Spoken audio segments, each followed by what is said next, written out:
Hi, everybody. We want to welcome you to our program today. We are going to be touring the Knoxville community virtually. And Darla Betcher is our guest today. She is a lifetime resident of that area, quite knowledgeable. So let me get the screen ready to share. And okay,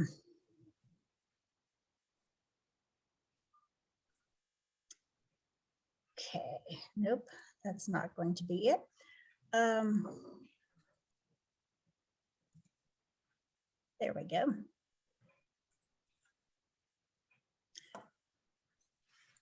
Okay.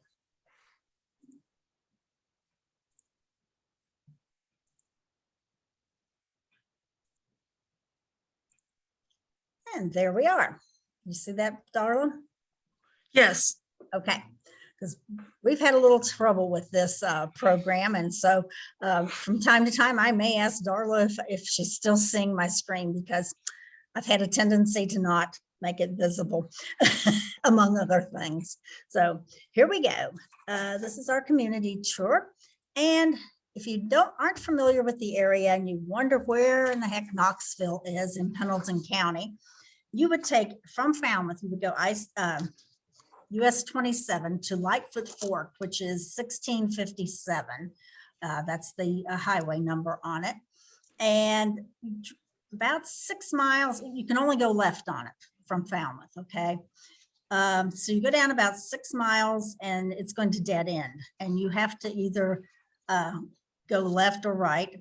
If you take the left, you will go on to 467, which is Knoxville Road. And it will take you straight through the old town part, which is what we're going to be visiting today. Before we start that visit, I want to give you a little background on it. This is the precinct map from 1884. The precinct probably looks very close to this outline today. The top of the page, that is the Kenton County line, right? Yes. And on the left is the line on the left is the Grant County line. And then on the right, it kind of just follows Grassy Creek for a large portion of the precinct. That's why I don't think it's changed a whole lot today. The towns and the settlements in the Grassy Creek precinct include Knoxville, DeMossville, Gardnersville, Portland, and Dividing Ridge. Then this is the part of that precinct that we're going to visit today. This is the old town Knoxville. This is what it looked like in 1884. The businesses that show up here for Knoxville, we are going to be seeing those. AC Morris had the steam and grist mill. SJ ASHCRAFT is one of our last stops, and that is a blacksmith. And JT Scott was a physician. He was not the only one, but he was. I'm going to ask Darla to kind of show us a little bit about, just so you can kind of get your bearings of what the roads are. This road coming in right here, if you can see my cursor pointing, is the Knoxville Road 467. Darla, what is this road? That's Knoxville, Gardnersville, Okay. beside Race and Landrum. Okay. And then the next road up is the Robertson Road. And it was at one time led you to Greenville Road. Okay. And then down here is Fairview. okay.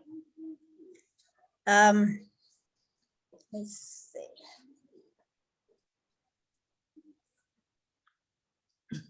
And we are going to talk about some other things here, but in the Knoxville town in 1885, the Falmouth Democrat reported 3 dry goods and grocery stores, 1 drugstore, 1 hotel and bar room, 1 blacksmith shop, 1 wagon maker shop, and a flour and sawmill combined, 2 churches, a normal school, which was taught by Professor Bro William of Williamstown. There was Oddfellows and Masonic lodges, and several tobacco merchants listed in that Falmouth Democrat. In 1899, it reported that about 30 people lived here, and there was a hotel run by Mrs. L. Stady, I'm sorry, right here. That's where it is. We'll see that site later on. And that was known as the Knoxville House. So that was there at least in 1899. There were also 4 general stores, a post office, a school, the Baptist church, a tobacco warehouse. S.J. ASHCRAFT blacksmith was there, and so was J.T. Scott, the surgeon. There was also a shoe shop and a sawmill, and we're going to visit some of those sites on this tour. So just to give you an idea of who lived out here, we have Shady here, but I think that's really Stady, S-T-A-D-Y. Scott, Morris, ASHCRAFT, Clark, Stevens, Webb, Hedger, Johns, Helmick, Cram, Middleton, Vastine, Race, Worcester, Schaefer, Edwards, and Landrum. Those are not all the surnames that you would find there, but they are a good number of the surnames found there. So now we're going to get started on our trip. When you come off of Lightfoot Fork, you're going to see this sign, and you just follow the arrow to the left. We are going to keep on going till we get near Harlow Lane. And Harlow Lane has a sign. This is the location of a store, a residence, and a grist mill. And we're going to let Darla talk here a little bit about this site. Well, Harlow Lane has had several names, and one of them was Fogle Lane because many of the Fogles lived down that road. Okay. That's the site of the building where the horses and the huckster was kept. And that's then the brown building right here. The brown building. And then the White House is the residence. And in between was the store, which it did burn. Okay. And found near this property is when Claude McMillan lived on it. His family ran the store. His dad, Cash, ran it, and he was, but yes, there's Cash McMillan with and his huckster at the store, near the store. Yeah. And then we have a picture of actually his huckster truck. He had a wagon first, I think, and then there was horse drawn, and then they went to the truck. And this picture was one that Mark Black has allowed us to use. And he called it a trip to Covington, Kentucky for store supplies. He said the truck is a 1915 arm leader truck. It was owned by Walter Cassius, known as Cash McMullen. And he also used the truck to take neighbors on trips around the area. Far left, we don't know who that man is, but the man next to him is Grover Edward McMillan, who was Cash's oldest son, and he drove the truck, Mark said.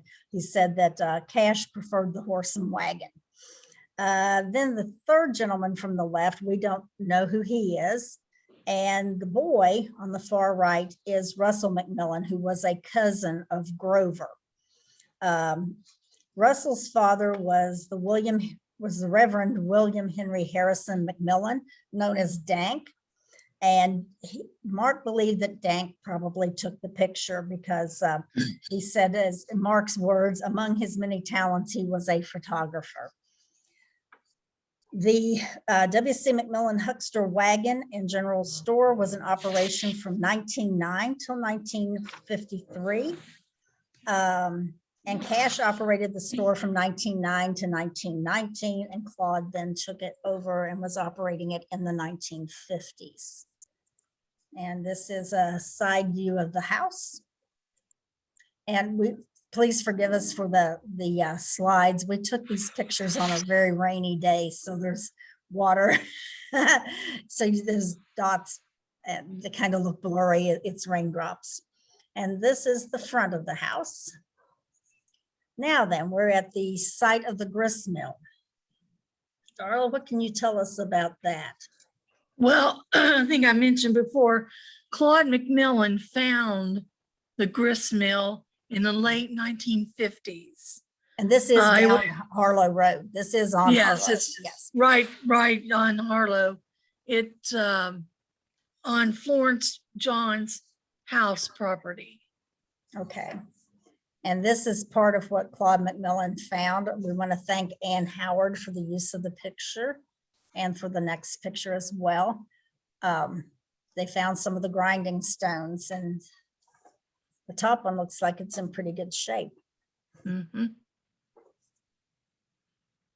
Okay, now we will come back out Harlow Road and go back in the direction we were headed on Knoxville Road. And this is today known as the Dolly Gray home. Darla, what can you tell us about Yeah, this? Dolly and Clinton Gray lives in this house now. And this is what it looks like today. Yes, that's what it looks like. Now, many people lived in that house. Mortons, McMillans, a lot of different people lived in it. Okay. And you see a picture here of McMillans and Johns. Yes, that's Florence Vessing McMillan on the porch. We can see her white apron, I think it is, a little bit better than we can see her. And this is Florence Johns standing out front. This was during a time when W.H. Johns owned the home. And then this road does not have a road sign. So if you're driving it, you want to look for the Unity Baptist Church sign and just follow the arrow. Down this road, we're going to visit the Johns Family Cemetery, a church site, and a church, and the our McMillan School. So this starts with what the Johns Cemetery looks like today, and it's on your right as you go through here. Among the surnames buried here are Johns, Lovelace, Northcutt, and Gray. The majority of the 22 known burials here have the surname Johns. Among the Johns family members buried here is James Henry Johns, who was born in 1840 and died in 1885. We're going to talk a little bit about him later on, but this is another view of the cemetery. This one faces the road, and this is, if you're standing behind these same tombstones, the view that you can see. And I just think that's a beautiful view. I have to add that, it was just an incredible view there. So here's James Henry Johns. His grave is marked with a military stone. He served as an officer in the Civil War from 1861 to 1863. He served as a second lieutenant in Company D of the 18th Kentucky Volunteer Infantry Union Army. When he got out of that branch, he re-enlisted in, or was transferred to Company F of the 40th Kentucky Mounted Infantry, and he served there from 1863 to 1864. And then you will come to the Unity Baptist Church present site. Darla, what can you tell us here? Unity Church was organized in 1817 by Reverend Christian Tumlin. Now, he was also a doctor. The church was located on the Hollick branch, which is a tributary of the Middle Fork Grassy Creek. And there was a deer lick by some haw bushes, and they called it Hollick Branch. The first church was made of hewed logs, and it ran through Albert Cornelius's farm. In 1844, an indenture was made between Christian Tumlin and Squire Price, Jeremiah Tumlin, Simeon Tumlin, Christian Tumlin Jr., trustees of the church. About 1 acre of land, paid $1 for the purpose of building a new church. And the new church was built by the Unity Graveyard, and there was 300 or 400 yards from the first church. So then they continued there for a while, and now it is up middle way of Jag Road now, that church has a building beside it. Yeah, and you can kind of see the roof of that building over here to the left. Yes, you can. And then when we leave there, you will come next to the site of the Macmillan School. This picture is also one of Mark Black's. It dates back to around 1820. However, the school goes back into the 1800s and was originally a log school.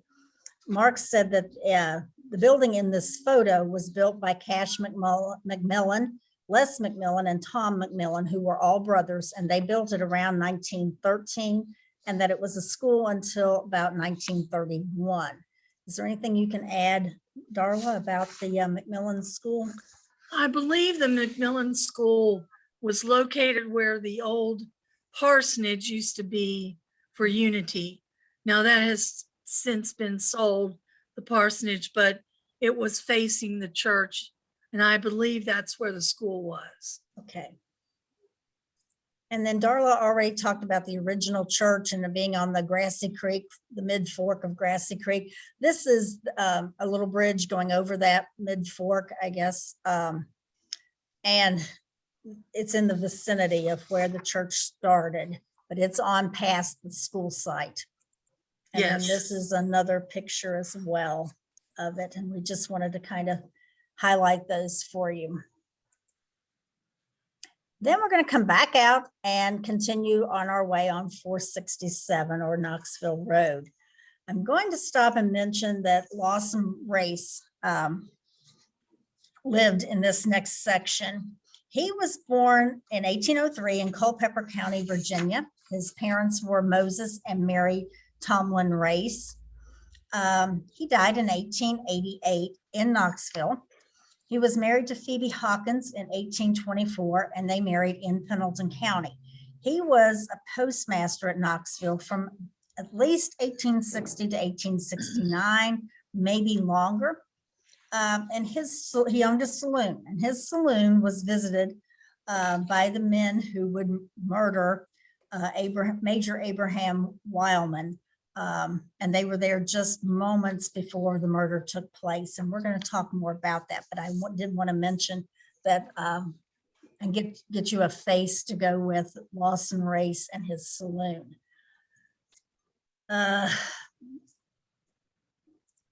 Okay, and then we next come to Wileman. Major Abraham Wileman was a doctor, and he was born in Stark County, Ohio in 1821. We believe that he may have been the son of Malin and Elizabeth Logue Wileman. Both were Quakers and members of the Marlborough Monthly Meeting of Quakers. His first marriage to Esther Coates ended in divorce, and his second wife was Parthena Race of Pendleton County. Wileman was wounded in the arm at the Battle of Chickamauga, Georgia, and the battle occurred September 19th and 20th, the 19th and the 20th of 1863. And a few days after that, he requested to be sent home to recover. While at home recovering from his wounds, he was also recruiting troops while he was here. He was taken from his home at Knoxville at gunpoint by Confederate guerrillas and murdered about a half mile from his house. He was murdered on the night of October 5th, 1863, and his body was returned to his home county in Ohio for burial. Among the accused were Robert F. McNay, Dick Slater, and two of his sons. And these men were all arrested and lodged in jail in Covington. The Courier Journal of Louisville, Kentucky reported on November 9th of 1863 that the men had been released to their homes and were not to go further than 3 miles from their homes without permission from the provost marshal. However, we've not found anything yet about what happened after that. We don't even know if they stood trial. It's probably kind of some other events make us think they didn't. These men and others with them were reported to have been at Lawson Race's saloon just before the murder took place. On October 21st, and here's some of these other things that were going on that kind of make us go, we don't think these other guys went to court. On October 21st of 1863, the Courier Journal reported that Jim Keller and 5 unnamed cohorts were captured at Sharpsburg in connection with the Wileman murder, and they were shot. And that Jim Keller at the time of press was dying from his wounds. A.J. Miller was reported to have been captured wearing Wileman's uniform, and he bragged about murdering Wileman. We don't know what happened with that either. After the war, the Grand Army of the Republic post in Falmouth was named after Major Wileman. And interestingly enough, this is the Wileman home. I should point that out today, what it looks like today.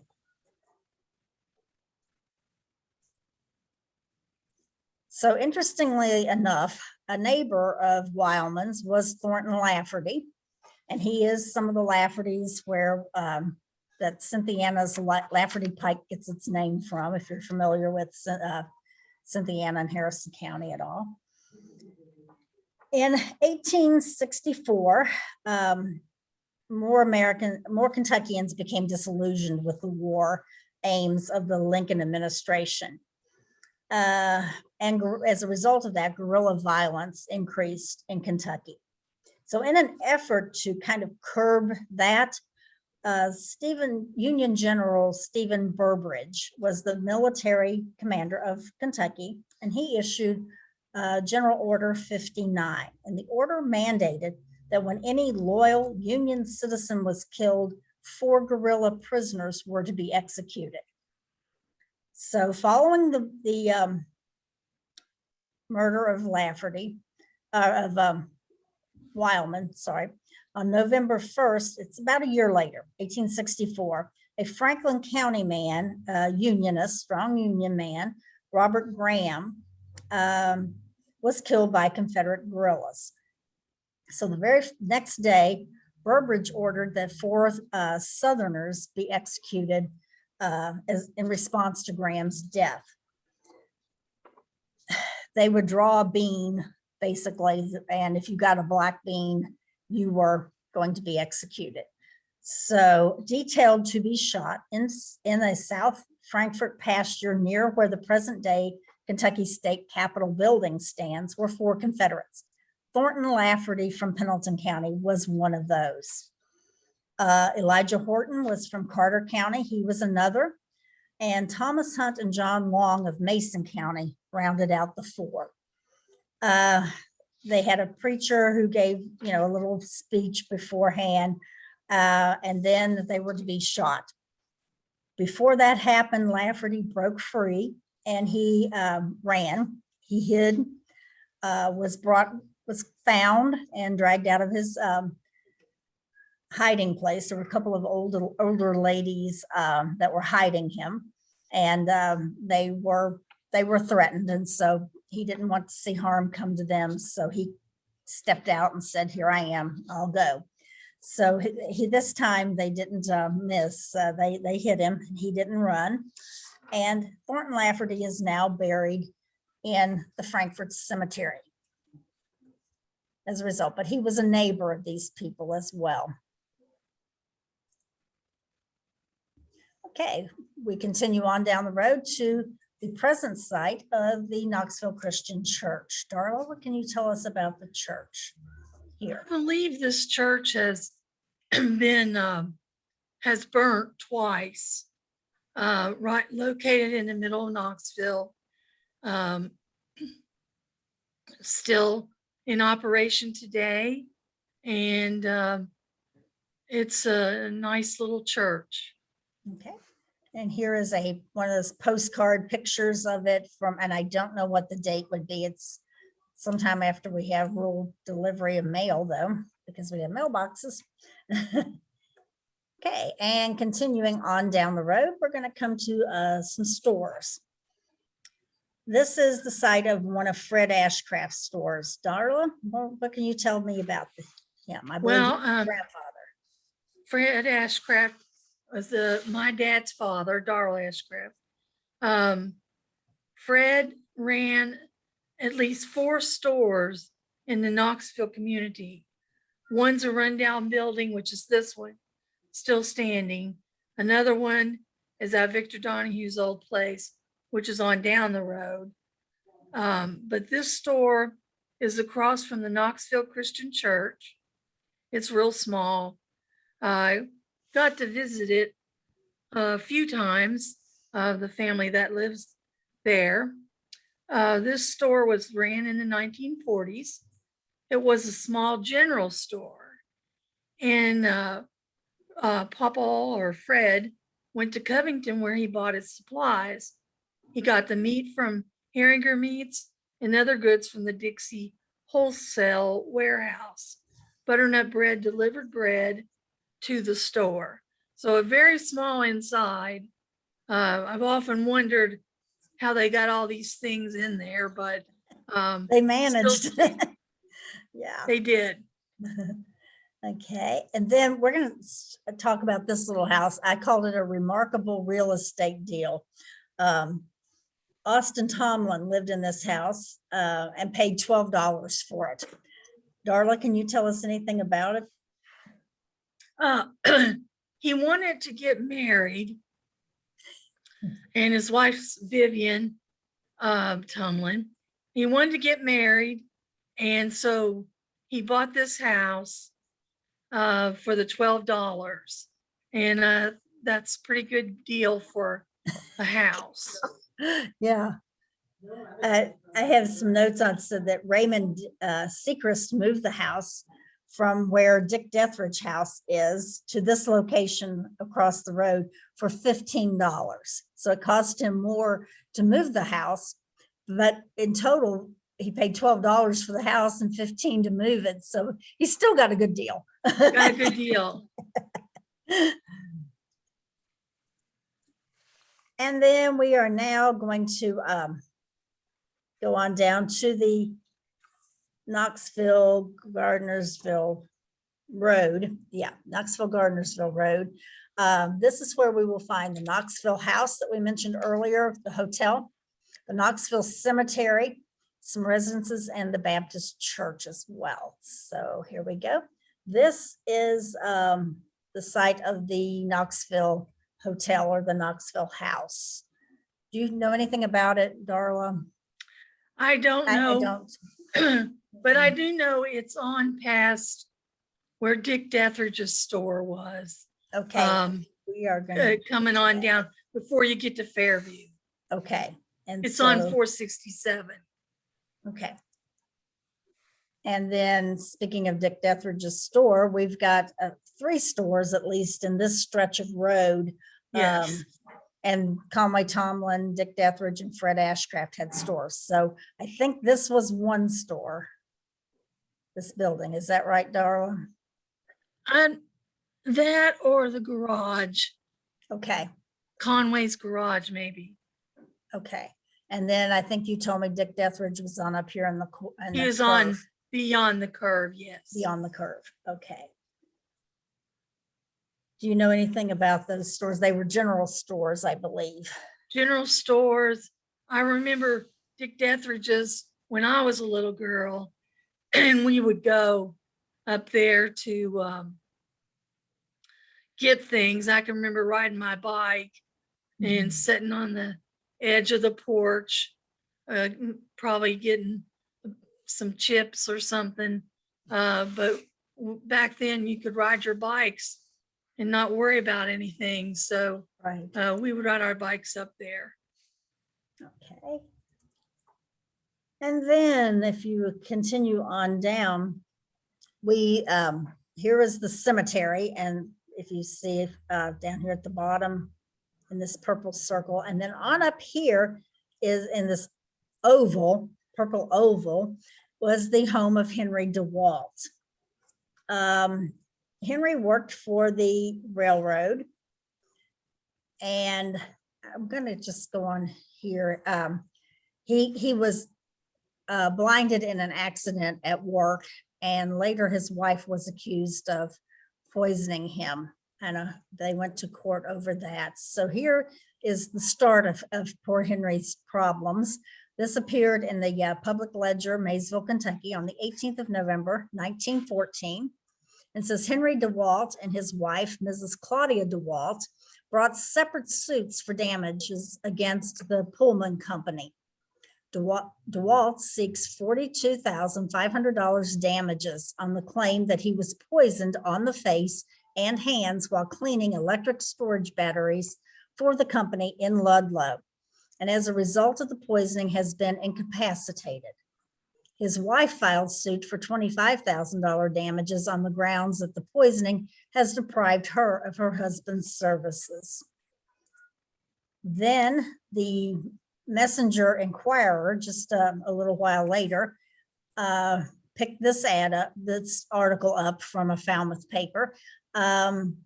Blind man poisoned, widow and Knoxville man arrested on charge of murder. Mrs. Henry DeWalt and Ivan Triplett of Knoxville today were arrested, charged with the murder of Mrs. DeWalt's husband, a blind man. DeWalt died suddenly March 7th, and it is charged that Mrs. DeWalt and Triplett were married in Cincinnati 2 weeks later. Triplett, however, declares he and Mrs. DeWalt were not married. DeWalt's body was exhumed last Monday, and an examination disclosed that the death was due to poisoning. Relatives of the dead man swore to a warrant charging Mrs. DeWalt and Triplett with having committed willful murder. Mrs. DeWalt is 35 years old and has 2 children. Triplett is 21 years old. As we went back through the files of E.E. Barton, he did pick this up, and he did say that, yes, they did marry on the 25th of March, 1919, and that they were divorced on the 9th of November, 1921. So it didn't last a couple of years, was all. And then they go to court, and the jury trying woman for poisoning husband is hung. And it might come up at the April term, is what it says. I did not find any news articles saying that it did come up in the April term. This is kind of where it ended. So with a hung jury on the, and this article ran in the Lexington Herald on the 10th of February, 1920. While we're talking about crime and murders, I'll just bring up that Martin Brand, and that just disappeared for no reason, was murdered in Knoxville. There it comes. Not sure where in the Knoxville area that property would be. I did cover the Martin Brand murder in a different program. It was called Murder and Mayhem. And that program is on the library's YouTube channel. If you want to find out more about it, you can still go there and check it out. It's in our local history playlist. But the short part of it was that Martin Brand was a resident of Covington, and he was murdered in 1877. And the land on which the murder occurred was described in the newspapers as being on the main road. So my guess is that that means it's on Knoxville Road, because that would have been the main road through Knoxville. Brand had just acquired the property and was traveling with a Pendleton County deputy sheriff, who was last name Yelton, to remove the people living in the house at the time of his murder. Then continuing on down, we come to the Knoxville Cemetery. Darla, want to tell us who some of the people are buried here? Yeah, this is an old cemetery. No, it has Northcutt, Simpson, Race. In fact, Moses, Race is buried up front. Several of the races are. There's Dahlenbergs, there's ASHCRAFTs. So a lot of different people that have been buried there. It's just a kind of a small cemetery, but it does have a lot of the people that you have read about that are buried there. Right. And this is the tombstone of John Henry Dahlenberg, who was born in Germany. And he had a shoe shop. He was a shoemaker, and he had a little shop there in Knoxville. And then another one was Samuel Jacob ASHCRAFT, who was a blacksmith there. We're going to visit his blacksmith shop in just a little while, but that's a picture of his tombstone there. And then continuing on down the road, we come to the Lee Cash home. Darla? This is Lee Cash's home. It's on Fairview Road, located next to the Baptist church. Lee was a kind gentleman, and I can remember he would work with my dad sometimes. I remember a lot of times he would spend the Christmas with us, and he was just a really nice man. And then the Knoxville Baptist Church.